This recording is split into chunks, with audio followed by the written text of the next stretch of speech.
Ha simpul dengan ha bulat.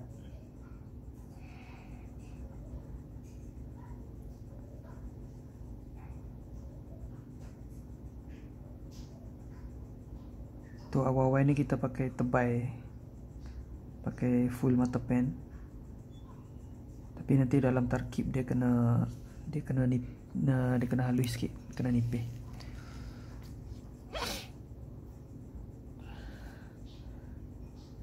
Ha bulat dia condong ke kanan.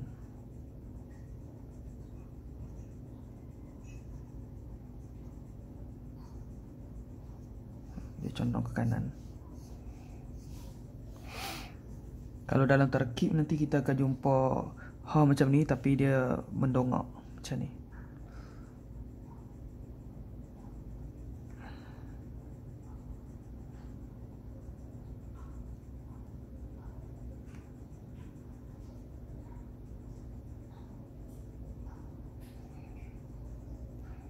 Biasanya kalau dia bersambung dengan huruf yang ke bawah macam tu, huruf ra ke,